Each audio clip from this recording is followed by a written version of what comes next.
আপনি কি জানেন দুনিয়ার ভোগ থেকে একটি জিনিস অনেক উত্তম।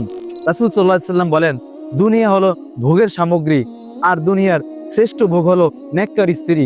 আমরা দুনিয়াতে মনে করি যে টাকা পয়সা বিভিন্ন জিনিস দুনিয়া হলো আমাদের সবকিছু, কিন্তু না ভাই, একজন নেককার স্ত্রী হলো সবচেয়ে বড় নিয়ামত আল্লাহর পক্ষ থেকে। একটা পরিবারে যখন একজন নেককার স্ত্রী থাকে, একজন নেককার মহিলা থাকে, সেই পরিবারের সন্তানগুলো নেককার আসবে, সেই পরিবারের মানুষগুলো শান্তিতে বসবাস করবে।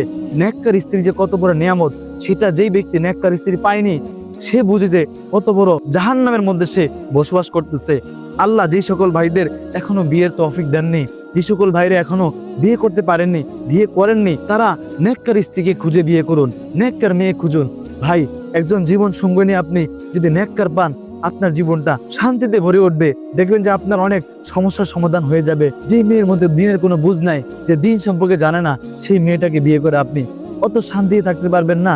তাই আসুন নেককার স্ত্রী বিয়ে করি, নেককার মেয়েকে বিয়ে করি। আমার সন্তানের মা যেন হয় যোগ্য মা, আমার সন্তান যেন হয় নেককার। আমার সন্তান নেককার হতে হলে আমার স্ত্রীকেও, আমার সন্তানের মাকেও নেককার হতে হবে। তাহলে আশা করা যায় যে এই সংসার থেকে বা এই পরিবার থেকে নেককার সন্তান আসবে এবং বাবা মায়ের চক্ষু শীতলকারী সন্তান আসবে। আমাদের মধ্যে যারা বিয়ে করেনি তাদেরকে নেককার স্ত্রী দান করুক, যারা বিয়ে করেছি তাদের স্ত্রীদেরকে নেককার হওয়ার তৌফিক দান করুন।